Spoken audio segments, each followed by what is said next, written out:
All right, good day, great viewers from all over the world. It is the first day of the month of September, and I hope and pray that you have an exciting and rewarding new month. I welcome you to another episode on your favorite political talk show, The Truth with Ben Jokes. It is just another day in Nigeria, and the struggle continues in the life of the common man. The APC have continued to roll out propaganda, but like I always say, propaganda will not do this job. Go to the streets of Nigeria and try to find anyone who has enjoyed or been a partaker of the numerous economic intervention programs that the government claimed to have rolled out. You will not find anyone. But every day we keep hearing that billions have been released to share to people. First of all, the idea of sharing peanuts is not a good one because Nigerians are not beggars. But worst of all, the peanuts are not even real. Few days ago, one figure was rolled out concerning inflation. They said inflation was reducing in Nigeria, that it had reduced in the last 30 days. But when market survey was conducted, it was found that prices of basic consumables increased within that same period. How can inflation be reducing on paper and prices will be increasing in reality? There's only one answer to that puzzle, and that is propaganda. But there is one group that does not take the APC's propaganda lightly, and they are the gunmen, bandits, Fulani headsmen, call it whatever. These ones, anytime government comes out with their propaganda to claim that they have been defeated, they will mount an attack that is so big that every Nigerian will know that the government is not saying the truth. Few days ago, the Nigerian army said Nigeria is safer now than it used to be, and bandits responded by overpowering the Nigerian army and taking over an armored tank. Then 2 days ago, the Chief of Army Staff, General Taoreed Lagbaja, said they would soon surmount insecurity in Nigeria, that they would soon defeat the bandits, kidnappers, and gunmen, that they are so close, Nigerians should just hang on. And these criminals responded few hours ago in a very, very drastic manner. Before I show you how they responded and how Nigerians reacted, let me quickly show you how they took over an armored tank from the Nigerian military. Bandit kingpin Bello Turji seizes Nigerian Army's vehicles, ammunition during operation. Videos have surfaced online of bandit kingpin Bello Turji and his gang celebrating taking over the Nigerian Army armored personnel carrier. Turji and his gang also took over lots of ammunition from Nigerian Army during the seizure of the carrier. This was confirmed by a counter-insurgency and security expert in the Lake Chad region, Zagazola Makama. Makama said a distress report was received by the troops indicating a high-level meeting of bandits at a specified location with the Bello Turji camp. Responding, a team of troops was swiftly deployed to the area, led by a young officer, but the team's vehicle became stuck in the marshy terrain, hindering their advance. Makama disclosed that the troops came under intense fire from the bandits, which triggered a heavy gunfire that lasted for some hours. Due to the weather conditions throughout the day, air support was unable to arrive promptly, allowing the bandits to reinforce their position. The troops attempted to use the other MRAP to pull out the other one, but it got stuck in the mud too. Another team of troops were reinforced to the scene, but before their arrival, the situation became overwhelming for those holding the ground as they could not pull out the two MRAPs. The troops withdrew, leaving behind the vehicles. No fatality was recorded in the encounter. Hours later, Turji and his boys appeared in the scene, shouting in the sky and screaming that they dislodged the troops and took their vehicles. The Nigerian army is yet to confirm the development. But here are pictures of the MRAP and the bandits. Some of them are even wearing soldier uniforms. They took uniforms from soldiers There's actually a video of this, but in the video, they were wielding too many weapons and they were shooting too much. So I can't put it up here because of the restrictions of this platform. But here are the pictures. They actually overpowered the army and took over their MRAPs. Now, you are going through this kind of situation, but you prefer to tell the people that you have surmounted them. You prefer to make the people feel that everything is fine. I don't know why we feel the need, to be hiding the truth. Just days ago, these same guys went to a school in Yobe, brought out students and opened fire on them. They were shooting in the air when they came to the school. Nobody responded. In Abuja here in Buhari, they came and kidnapped people around between 7 to 8 o'clock when the day was still relatively young. People were moving about when they came. Everybody had to run away. They were shooting into the air. This is the situation that we are in. So I don't know why they want to just make us believe that everything is fine. It beats my imagination. And shortly after this incident, the chief of army staff still came out to tell Nigerians that we shouldn't worry, that the army is close to surmounting insurgency in Nigeria. Look at it. The chief of army staff, Lieutenant General Taoreed Lagbaja, has reassured Nigerians that the military would soon surmount the prevailing security challenges facing the country. And the bandits and kidnappers and gunmen responded to this claim by the chief of army staff. Few hours ago, they carried out a very, very drastic operation on a highway in Zamfara. Look at how the papers reported it. Breaking: terrorists block major highway in Zamfara, abduct passengers in 2 loaded buses.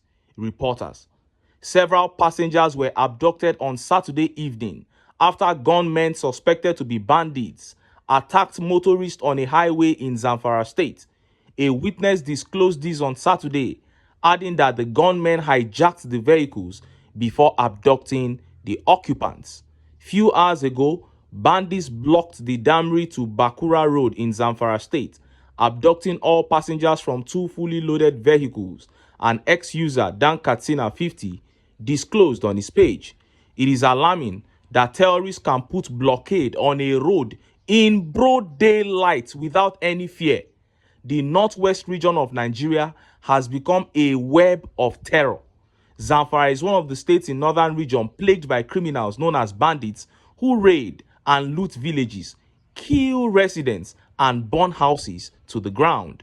The gangs maintain camps in a huge forest straddling the states, Katsina, Kaduna, and Niger states, and have carried out mass kidnappings of students from schools in recent years.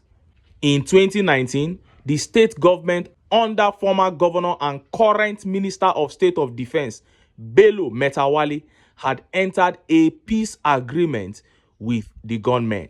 But despite the accord, communities in the state were frequently attacked and residents kidnapped or killed.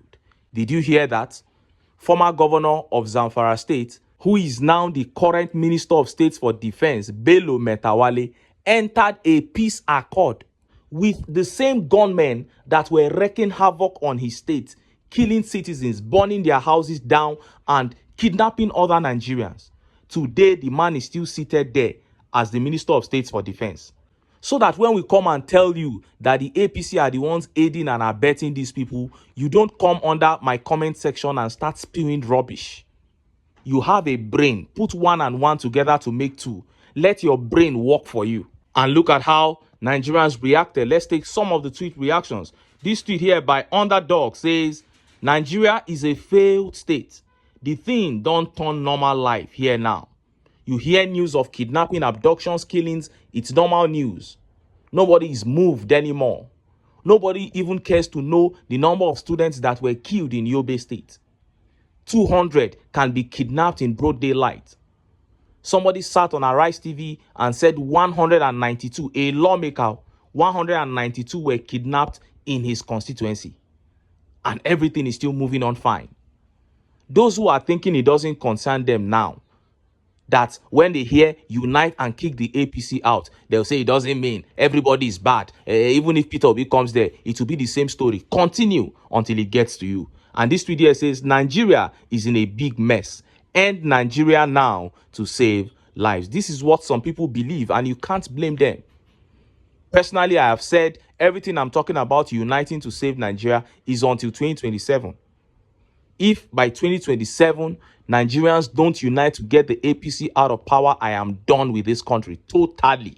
If I talk about Nigeria again, it is to mock them. I'm telling you. And this tweet here by Dara says, Nigerians better take security into their hands because Bat is an errand boy for the cabal. He is the cabal himself. Because they came together, he, Buhari, and all these guys came together to form the APC. And what these bandits are unleashing on Nigerians today was one of the things that APC brought to the table. And this tweet here by Maestro says, just wonder when all this rubbish will stop. Country is failing. Our leaders keep playing like they are working to save the situation. Meanwhile, they are doing nothing. What will it really take the Nigerian military to wipe out this banditry that Nigeria as a country can't afford? They can, but there is no political will to do it. It's as simple as that.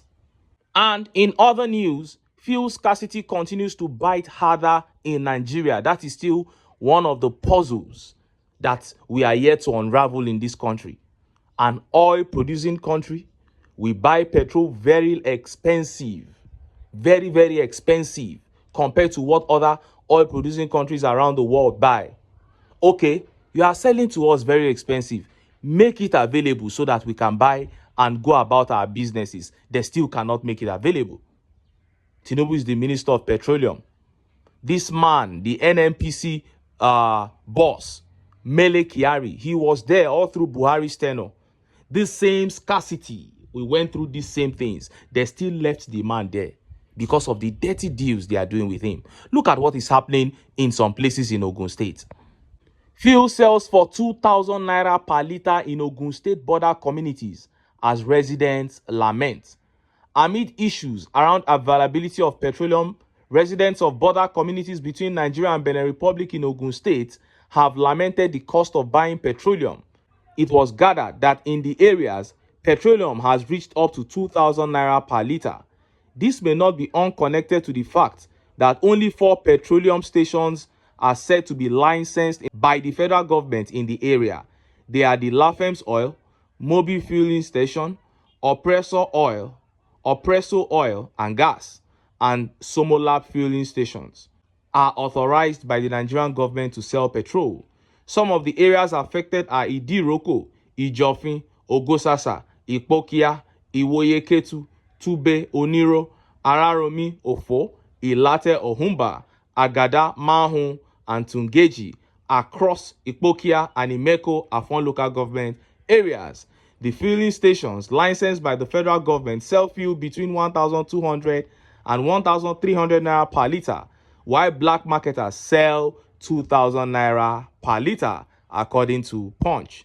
Smugglers have also been blamed for the increase in the cost of petroleum in the area. You sell petrol 2,000 naira per litre, 1,200, 1,300 in approved filling stations because they live in border communities, your own citizens.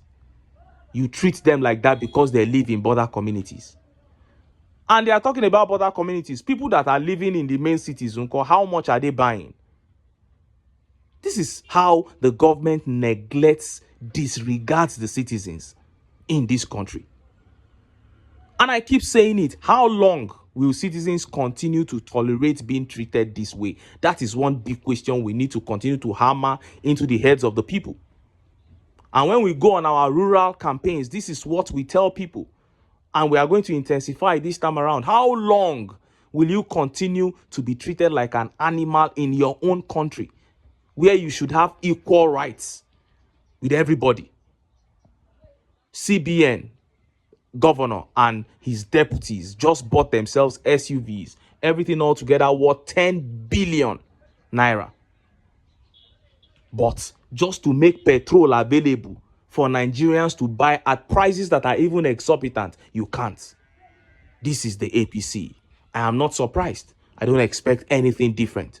They have come to kill, to steal, and to destroy. And that is exactly what they are doing to Nigerians.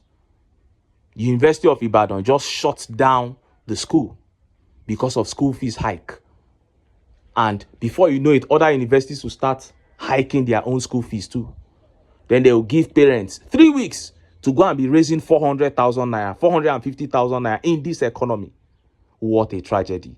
Nigerians must rise up, come together, and reject the APC so that we can begin to retrace our steps in this country, so that we can begin to live like normal human beings. Because right now, there is no normalcy in this country. Everything is just totally upside down. We need to retrace our steps. But first, we need to get out the APC. But until then, make I still enter town.